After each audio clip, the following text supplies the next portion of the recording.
Dans cette vidéo, nous allons répondre à la question « Pourquoi une firme décide-t-elle de produire à l'étranger ?» Tout d'abord, il faut savoir qu'une firme multinationale, une FMN, est une entreprise qui répartit sa production sur plusieurs pays. Attention, une entreprise qui se contente d'exporter des marchandises ne peut être considérée comme une FMN. Une FMN possède ou contrôle plusieurs filiales dites de production dans plusieurs pays. On distingue donc les filiales de commercialisation. Elles vont en fait importer les produits de la maison mère et les commercialiser sur place.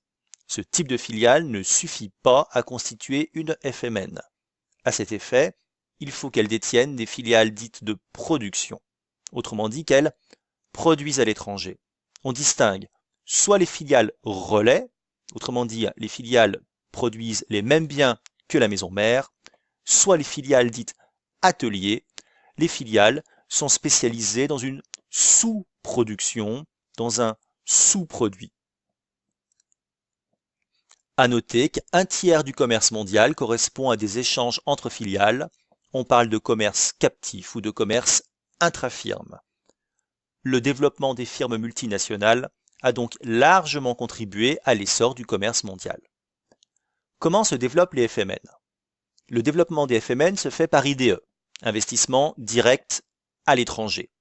Ils ont été multipliés environ par 10 depuis le début des années 90 pour dépasser les 1500 milliards de dollars en 2016. Un IDE est un investissement effectué par une entreprise dans un autre pays dans le but d'acquérir un intérêt durable. C'est une prise de participation du capital d'une entreprise étrangère supérieure à 10%. Si cette prise de participation est inférieure à 10% du capital de l'entreprise étrangère, on ne parle pas d'IDE, on parle simplement d'investissement de portefeuille. C'est donc plus une optique de diversification que véritablement d'accompagnement, d'intérêt, d'investissement à long terme. Les IDE peuvent prendre plusieurs formes. Tout d'abord, les fusions-acquisitions internationales. C'est quand une entreprise va prendre le contrôle d'une entreprise étrangère en entrant donc dans son capital. Deuxièmement, les joint ventures, autrement dit les co-entreprises. Plusieurs entreprises vont s'associer pour créer une filiale commune chargée d'une zone géographique particulière. Les implantations ou agrandissements de sites de production situés dans le reste du monde. Et les IDE peuvent enfin prendre la forme classique de délocalisation avec fermeture d'un site de production. Autrement dit, il s'agit de fermer un site de production dans un pays A pour le transférer sur un site de production implanté dans le reste du monde. Une FMN décide donc de produire à l'étranger pour satisfaire la demande. Tout d'abord dans une logique d'extension des marchés. En effet, l'agrandissement de la taille du marché va augmenter les débouchés des entreprises. Or, ces dernières cherchent des relais de croissance à l'international, ce que Mukeli appelle le market seeking.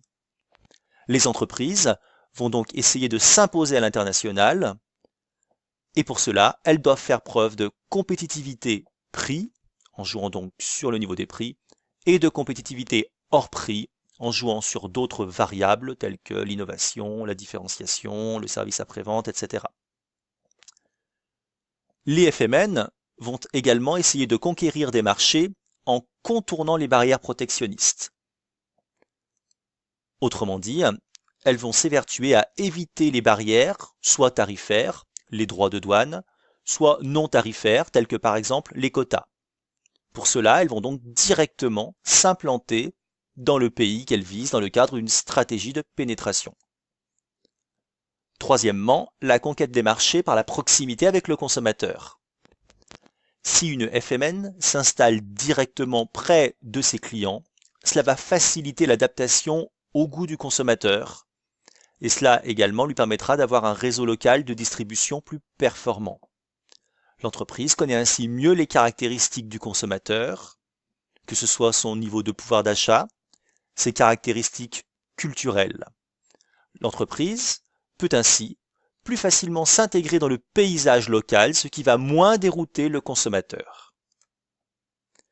Une FMN peut également décider de produire à l'étranger pour être plus compétitive. On rappelle que la compétitivité est une mesure des performances d'une économie nationale ou d'une branche ou d'une firme par rapport à ses concurrents. C'est l'aptitude à faire face à la concurrence. On distingue d'un côté la compétitivité prix, c'est l'aptitude donc d'une entreprise ou d'un pays à proposer des produits ayant des prix plus faibles que ceux de la concurrence. Et d'un autre côté, la compétitivité hors prix ou compétitivité structurelle, c'est l'aptitude d'une entreprise ou d'un pays à proposer des produits différenciés, innovants, un environnement du produit différent, etc. Alors, comment peut-on augmenter sa compétitivité prix? Tout simplement, déjà en jouant sur le taux de change.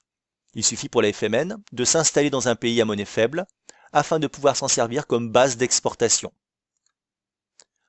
Deuxième possibilité, plus classique, la FMN peut augmenter sa compétitivité prix en diminuant ses coûts de production. Elle va donc rechercher une combinaison productive au moindre coût, ce que Mukiele appelle le cost seeking. Pour cela, elle va s'efforcer de baisser le coût salarial en s'installant dans les pays à bas salaire, ou éventuellement de baisser le coût des consommations intermédiaires en se rapprochant de ses fournisseurs.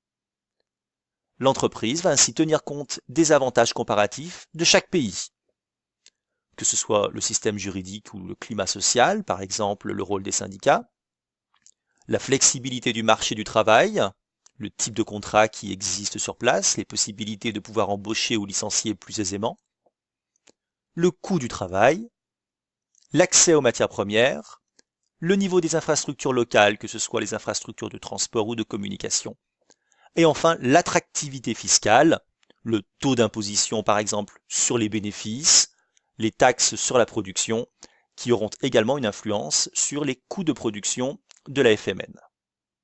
L'entreprise doit donc optimiser la décomposition de son processus productif à l'échelle internationale, ce que Mukiele appelle l'efficiency seeking.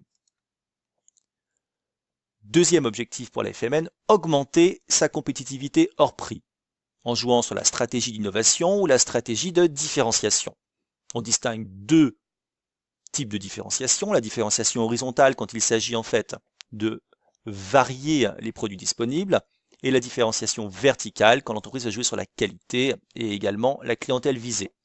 Dans les deux cas, cela va obliger l'entreprise à effectuer des efforts en recherche et développement. Il va donc falloir qu'elle s'implante dans des pays qui sont réputés pour la qualité de leur capital humain, qui possèdent un système d'enseignement supérieur et de santé développé, et également qu'elle s'implante dans des lieux géographiques qui se caractérisent par des effets d'agglomération, tels que la Silicon Valley aux États-Unis ou les pôles de compétitivité en France.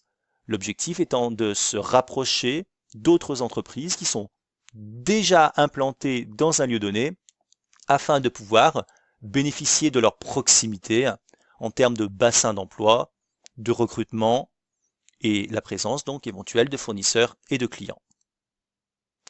Quelles sont les conséquences de la multinationalisation des entreprises? La multinationalisation des entreprises est à la fois positive et négative, aussi bien pour le pays d'accueil que pour le pays d'origine. Je vous laisse soin de mettre sur pause pour rentrer dans les détails.